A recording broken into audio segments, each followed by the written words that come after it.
Hello and welcome to Not Without My Sister, where I, Rosemary McCabe, am going to talk to my sister, Beatrice McCabe, about the summer jobs that we once have and loved and treasured every moment of. Does that sound accurate to you? It does.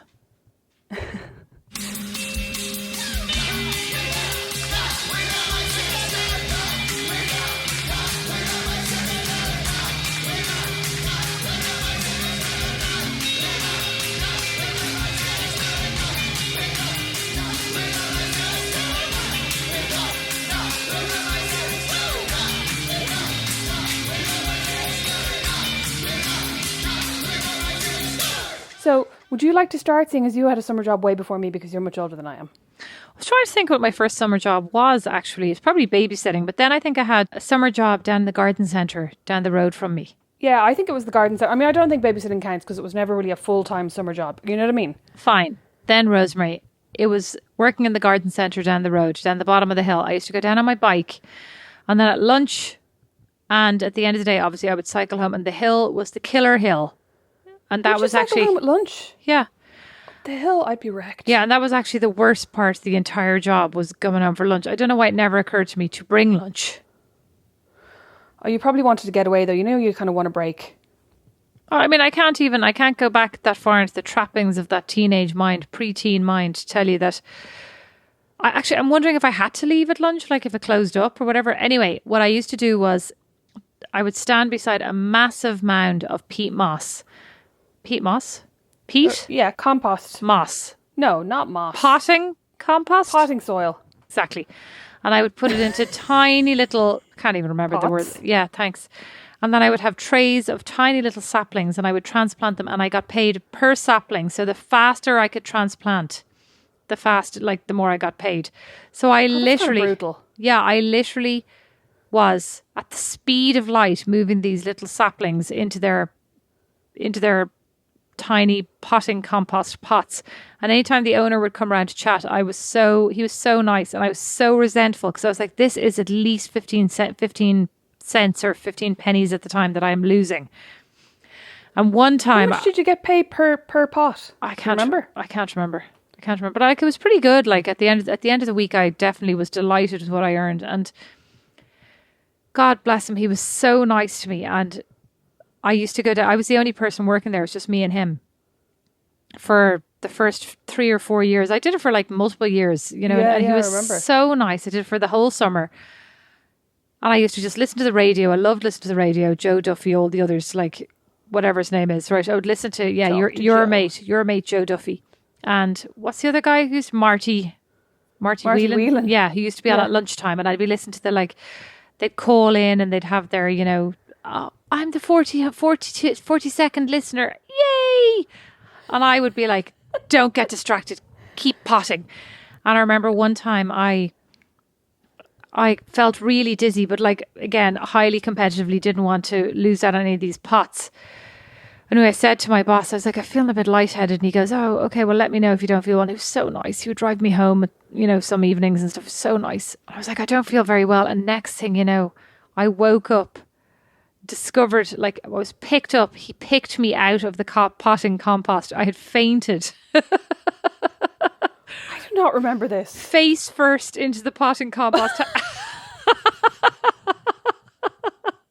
Of course, it would have to be face first. I mean, I can't even make this stuff up. Had to be brought home, like, still spitting potting compost out of my mouth. I was just a large, you know, like, brown flecked human. It was so embarrassing. I mean, you can imagine the embarrassment. It was less about like, I'm covered in potting compost, more being picked out of the peat moss. He's like, are you okay? And I was like, what happened?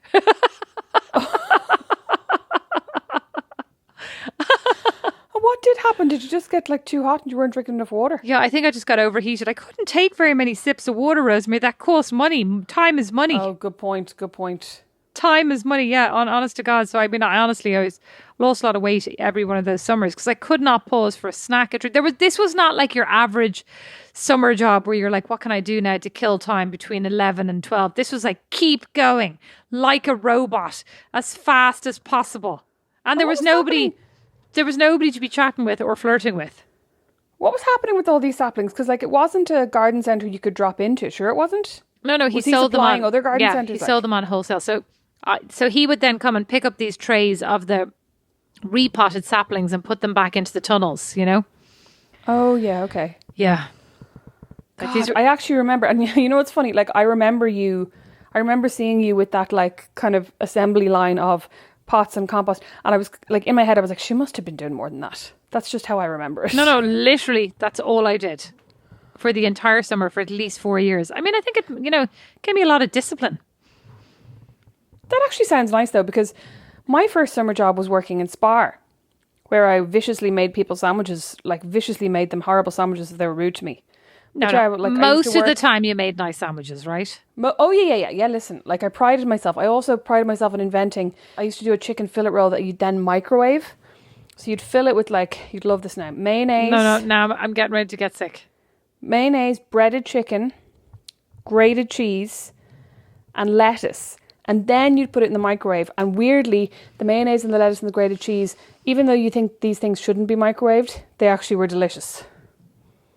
I put on a lot of weight while you were like losing weight, sweating in the thing. I was like eating chicken fillet rolls. Yeah, but breakfast, lunch, and dinner. No, you weren't. You were eating one of those things a day, and then you were bringing home as many maple pecan plats as were left behind. Left behind by you having eaten most of them during the day. Yes. No. They were very strict about eating things during the day. But like if things were left over, you could bring them home.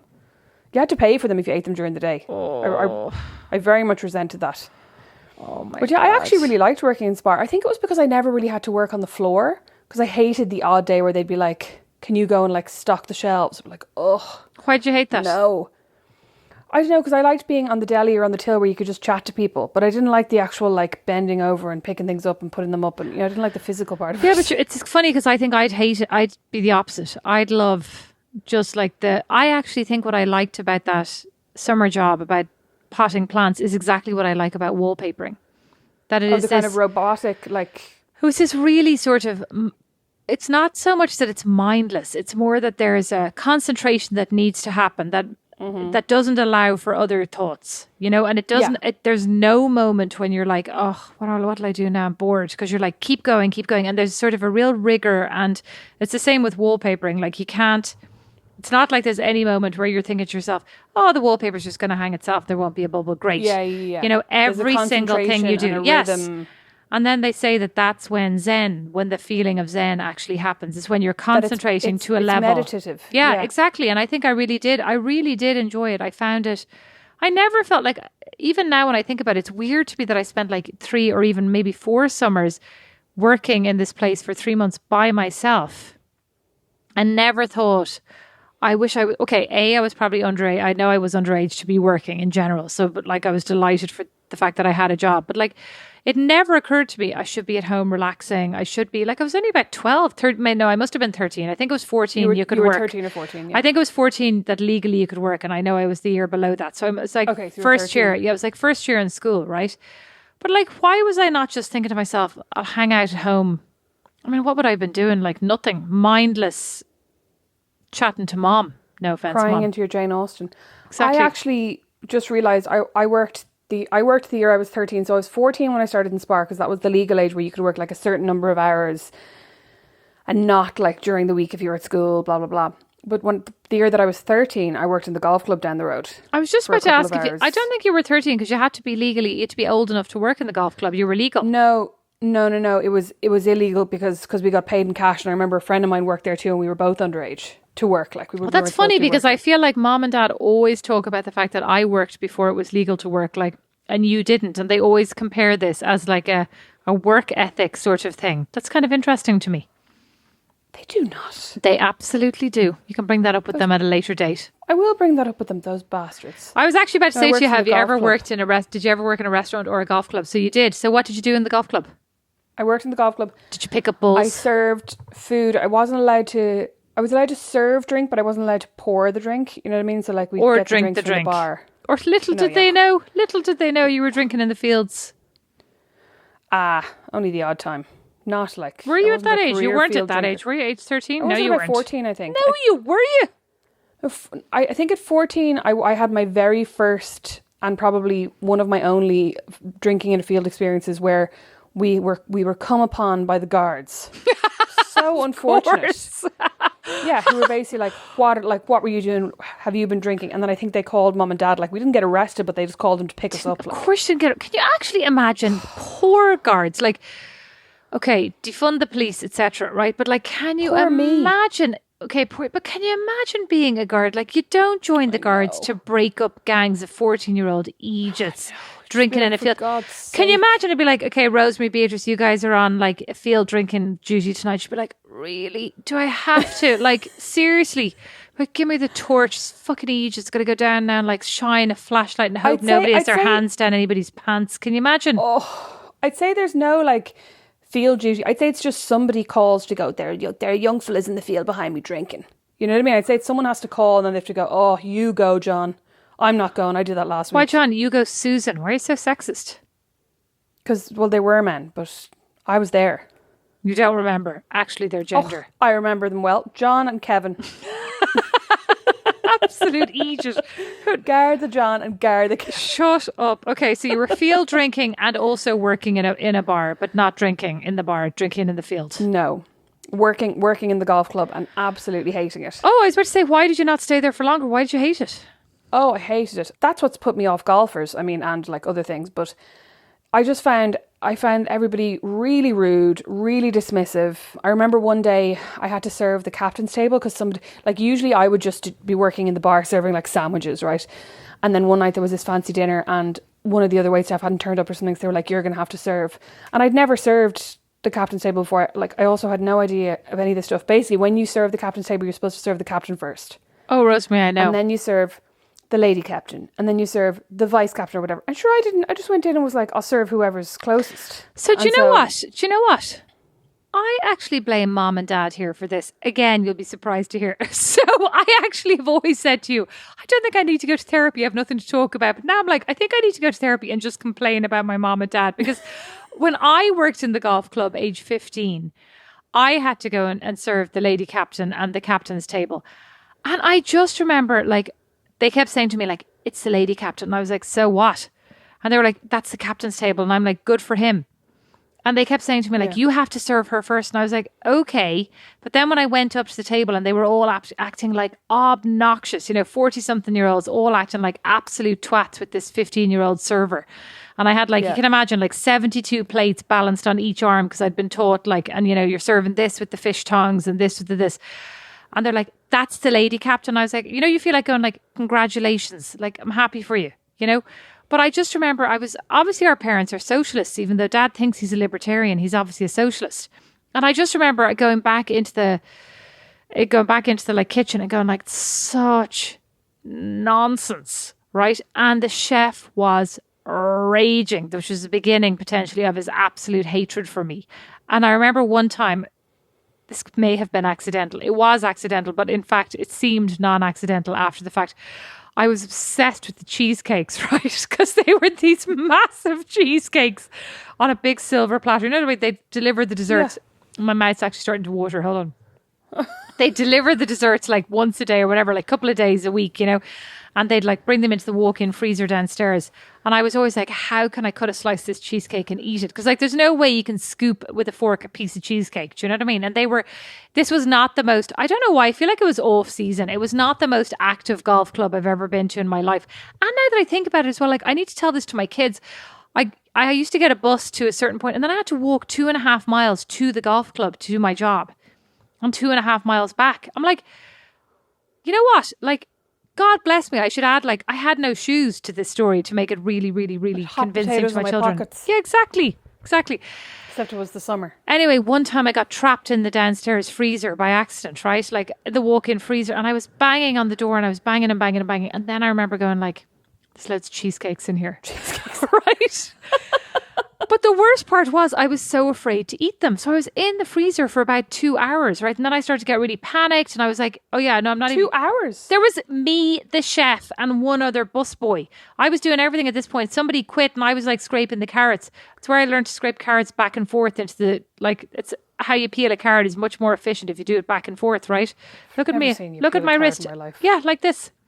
Not like I used to scrape them. She's doing a very weird card dealing motion. I used now. to scrape them one way, and then I realized you scrape them both ways. Okay, we can move on from the carrot. But I mean, the point right. being, so it was me, this creepy chef, and like it was literally. I think my hours were crap as well. Like people would be in the bar, but nobody was in the restaurant. You know.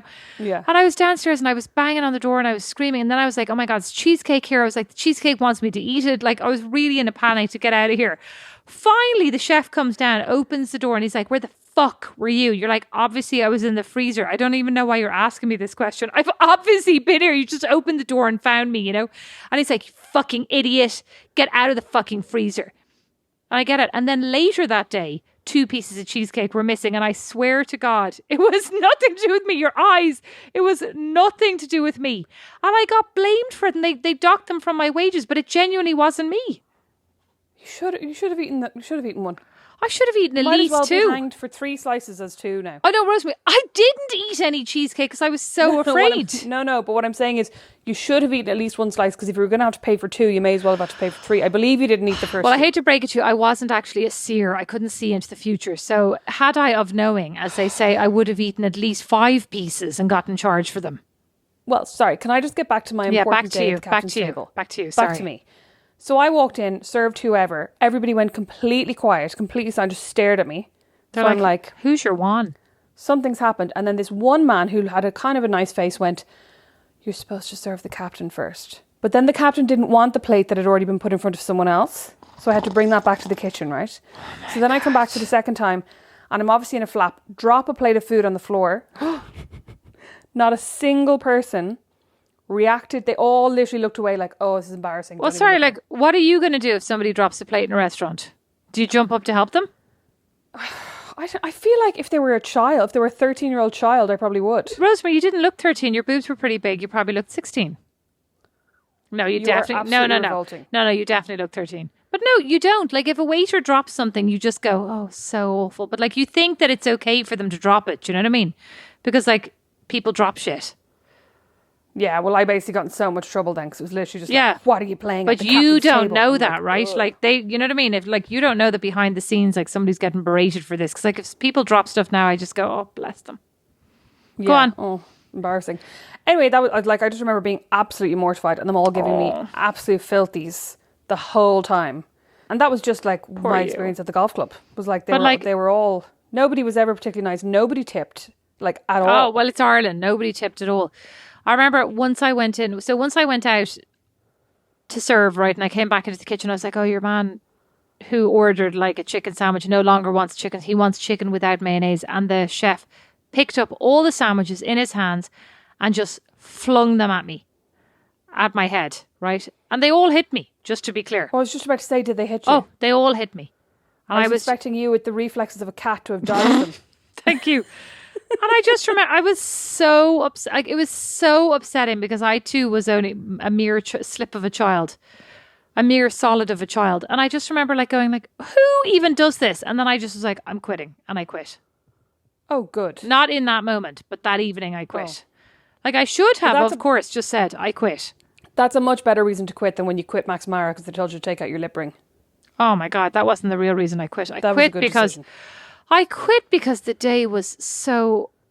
That was literally like a decade. I mean, if somebody said to me, "How long did you work at Max Mara?" I'd be like, "A decade." You were also really hungover, weren't you? Yes, but it was the longest decade of my life. It was the indignant tone. Yes, but oh my God, it was literally there was one person came in for the whole day. I think I told the story already. It was in Italy. Because lunchtime there is a 3-hour affair. At like 12 o'clock, they close the store and they're like, "Come back at 3 o'clock. It's like, what am I supposed to do for 3 hours? I don't live near here. Yeah. Oh my God. So I sat in the park. It was so boiling. It was the height of summer. I sweated all over myself. Hungover. I was already entirely hungover. And then I had to go back and act like I wasn't entirely just sweaty and wrecked. And like refilled stacks of disturbed clothing. How do you act like you're not sweaty? I'd genuinely like to know. This would be useful for my life. Oh, you just kind of like, you act like your entirely super pink face is just because that's your complexion. That's your complexion. Yeah. You know, I also got locked in the freezer in Spar, but actually somebody locked me in there. What? Yeah, like as a joke.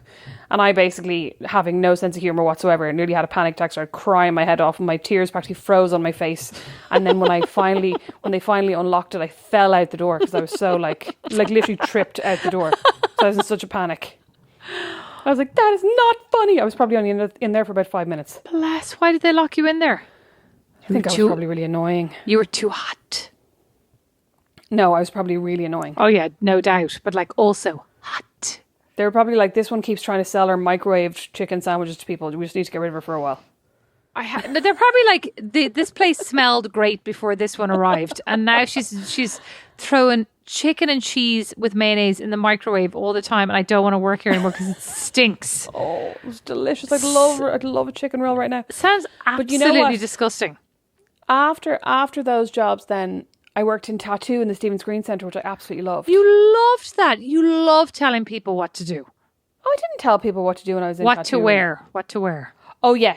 Good point. Yeah, I do love that. How long did you work there for? You absolutely loved it and you were so proud of working there as well. I worked there for, one summer, and then I started working there the next summer, and I left after about 3 weeks because I had a fight with my boss, kind of. What kind of fight did you have with your boss? I think I've told this story before as well. Basically, I had gastroenteritis, and I came into work like I didn't realize I had it. So I came into work one day and I just felt really sick. Spent like half the day in the bathroom and then had to go home sick. But before I went home sick, I had asked one of the other girls, "Do we get sick pay?" And she was like, "No, we don't, because we were all just getting paid cash in hand." I was obviously like, oh, raging, but like, hopefully I'm not sick. And anyway, I went to the doctor when I got home and I had gastroenteritis, so I ended up being off work for a week or for 10 days or something. And I went back to work, and I think it was the day you were leaving to go to Milan.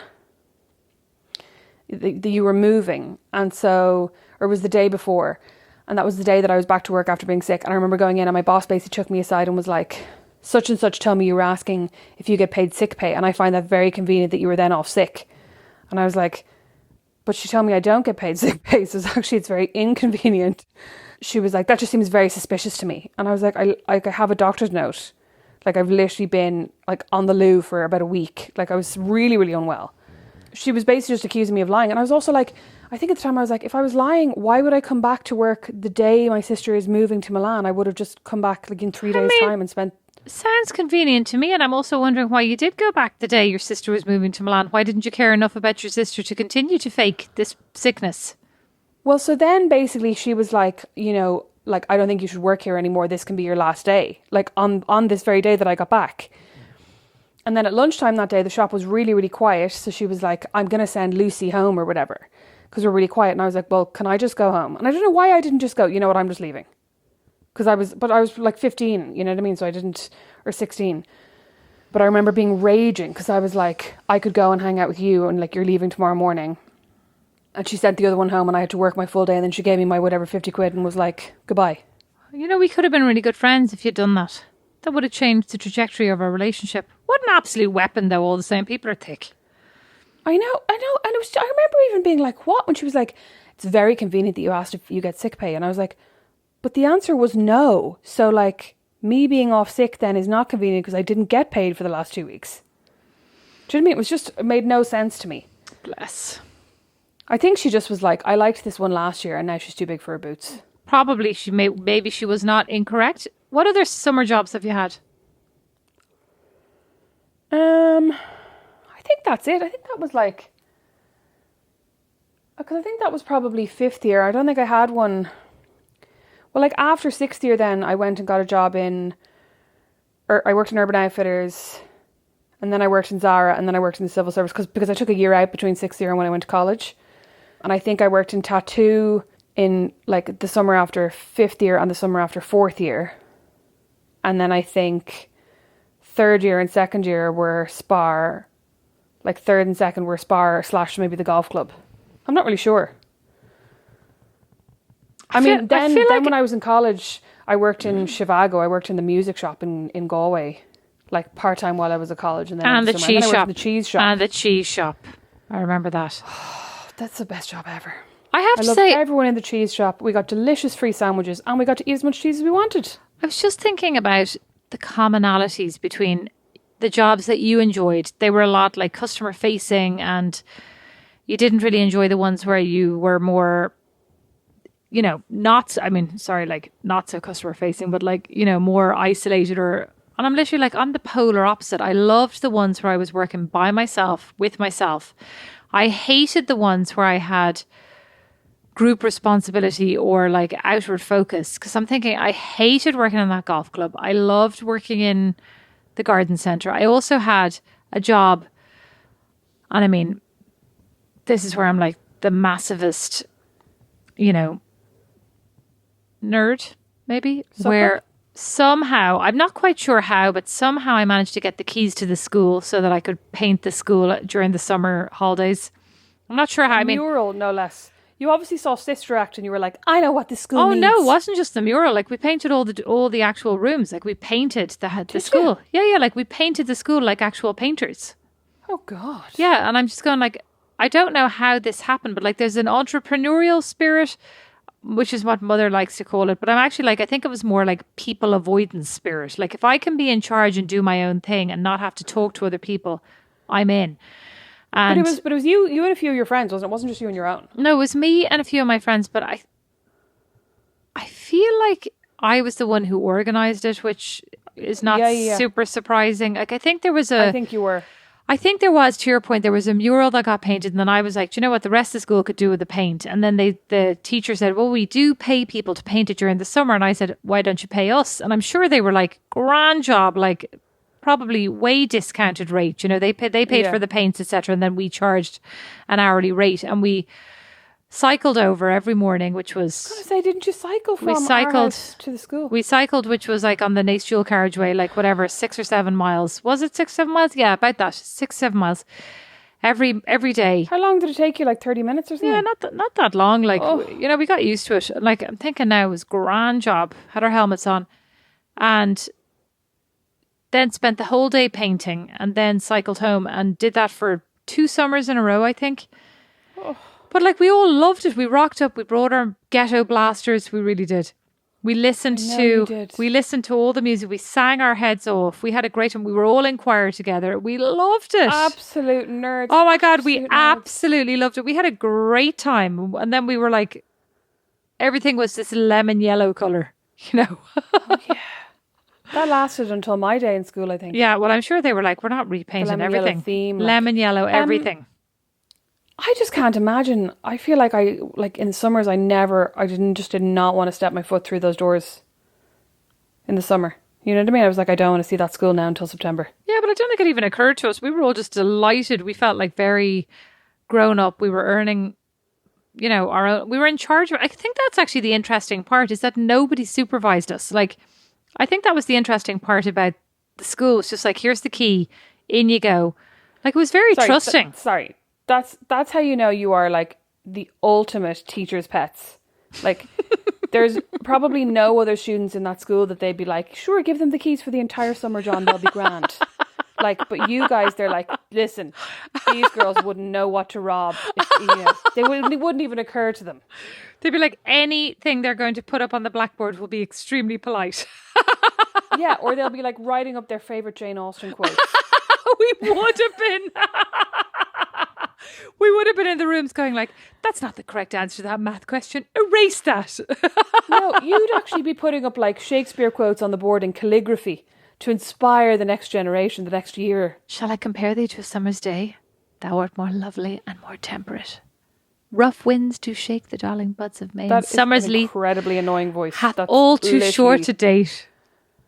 Oh. Sometimes too hot the eye of heaven shines. Maybe you should contact Calm, the app, and see if they need anyone to like read some books. And often is his gold complexion dimmed, and every fair from fair. You're making me want to give you a smack. Okay. Also, I feel like I don't know the next line, so I better be careful. But such massive nerds, like. Oh, I know, total massive nerds. I know, total. I mean, great. And like, I'd say the school, I'd say they were delighted. They're like, we're saving money. Well, I actually, I do wonder if they were as delighted when they came in the next day. Were they like, oh, there's a reason you pay professionals. I mean, I was thinking this week when I had a young lad over to do my garden, and, nicest guy in the world, but like in Fort Wayne. And this is the weird thing about moving to the Midwest.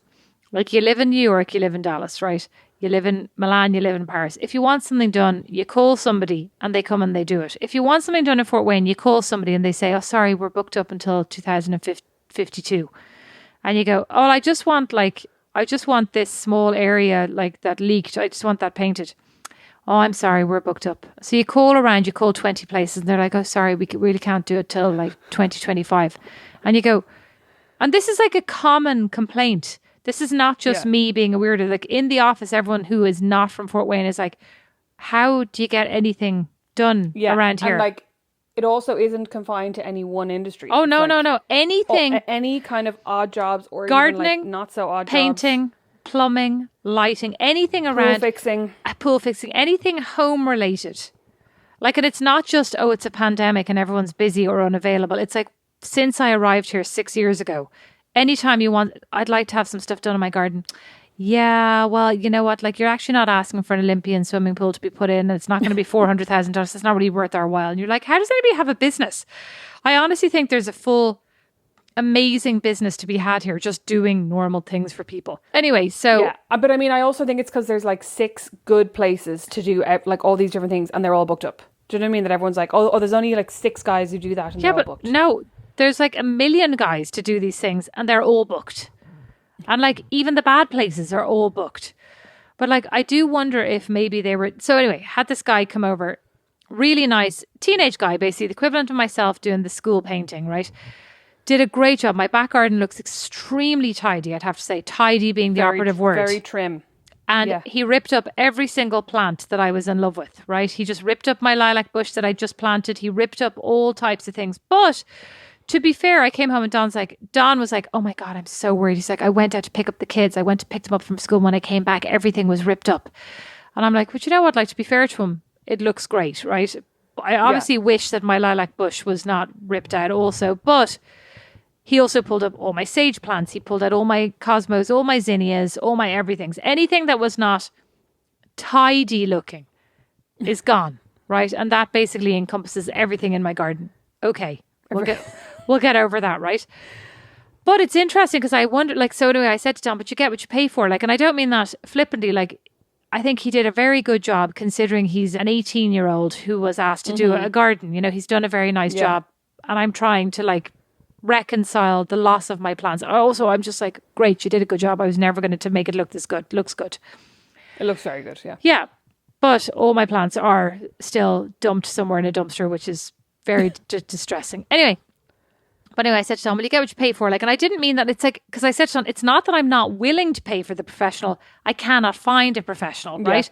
But I'm wondering if, like, my school felt the same way. Were they thinking to themselves, oh, Jesus, like, these guys rocked in and, like, they did. Because, like, there is something to speed. And, you know, like, when the painter comes round and the painter paints your house, he paints the sitting room in a day, where you're like, oh, I know. Well, I'll put the tarps down and then we'll do this and we'll have it done by next Thursday week, you know, because like there's also a lot of like, we need a cup of tea now, I'm parched, like we need a cup of tea now, we need to sit down, now we need a break, now it's lunchtime. I know, yeah.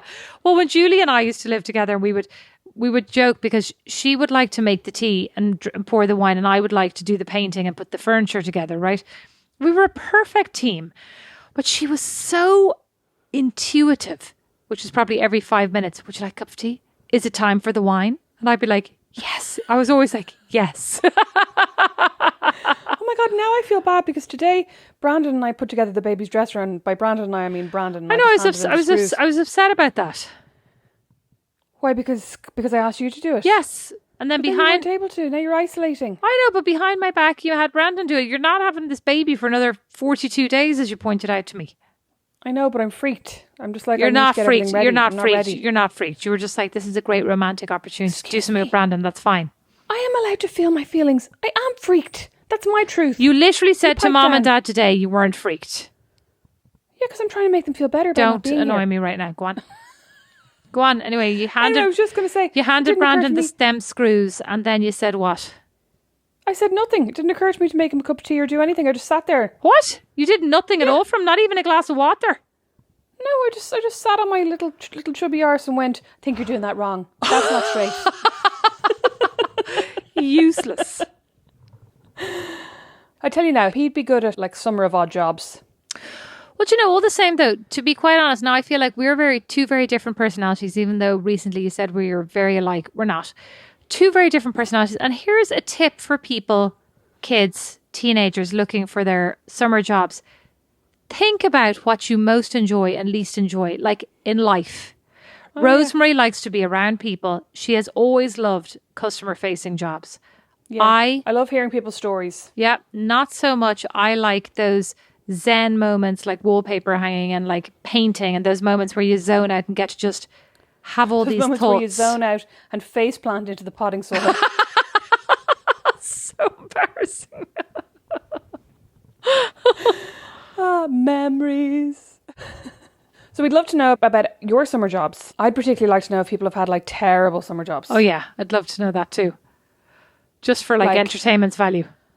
A friend of mine used to always volunteer to like tidy up after festivals and stuff, because if you did that, you'd get free tickets to the festival. And I always just thought that would just be so grim. Bet you'd find tons of money as well, would you not? I'd say you'd find like a lot of money and possibly like drugs and other things that you might or might not be interested in. But I'd say you'd also find a lot of like used condoms. Yeah, look, your face is making and that like face. Underwear. I never worked in a pub until I like moved to Milan. Did you ever work in a pub? I think you did. No, only in Milan. Oh, only in Milan, in Cape Town. I think it was mainly because like we didn't live in the village, so we couldn't walk home. You know, whereas like a lot of my friends worked in the pub, and I was always dying to work in the pub. And I have to say, I did love working in the pub. I loved working in the pub in Milan. I loved maybe the fact that like I was the Irish person in the Italian pub. I don't know that I would have loved it as much in the Irish pub, but I don't know. Yeah, I just loved getting first dibs on the aperitif. I didn't really love working in the pub that much. You worked in a pub with decent aperitif. I worked in a pub with no aperitif. Oh yeah, well listen, the aperitif were the main perk for me. It was very late, Beatrice, and do you remember I wasn't allowed to wear sleeveless tops, so I was sweating profusely all the time. I can't believe that stupid rule. Anyway, thank you all so much for listening to Not Without My Sister. We'd love to know about your summer jobs. Let us know on Instagram at Not Without My Sister. We're on YouTube if you search Not Without My Sister and you feel like that'd be a good place for you to listen to the podcast without work knowing. Just have it open in another browser window. Oh, for God's sake, don't say that. Do you know another summer job that I never had was the one where everybody came to America on the J1 visa. On a J1. I always wanted to do that, but I never did. I never wanted to do that. Everybody seemed to have had a great time. I'd love to hear all about those stories too. They all had to like share a room with 8 other people. It sounded awful. Sounds great. And they all had stories about like some guy staying over and peeing in their wardrobe, and maybe that's just my friends. There was always a desperate story, and like another friend of mine got really drunk one night and punched a wall, and then they all had to pay like an extra $1,000 to the landlord. Desperate. I mean, I have very lowbrow friends. Obviously. Sounds desperate. Does sound desperate. Yeah, I know. Imagine you'd be raging if you were that landlord. Thank you all so much for listening. We're on Patreon. You'd be raging if you were the friend who had to contribute to the grant. Oh yeah, good point. And also raging if you were that landlord. Yeah. No wonder Irish people got banned from so many properties. Do you remember that was the big story? I don't. Always happening. I don't. Thanks for listening. Patreon, please support us if you enjoy this. We appreciate and love all our Patreon fans. Patreon fans, they're called patrons. I like to refer to them as the Medicis of podcasting. You can sign up to our Patreon from $5 a month and you get an exclusive bonus episode every Friday, and you also get the regular episode early and without any annoying ads. There's a reason Rosemary usually does these endings. Very good at the happy endings. Thank you all so much, and you'll catch us next time. Bye. Bye. Not Without My Sister is produced by Liam Garrity, sound and original music by Don Kirkland, and our original illustration is by Lindsay Nielsen. Not Without My Sister is a member of The Warren, the home of great Irish podcasts. As is my podcast, Meet Your Maker. You'll find more great shows at thewarren.ie.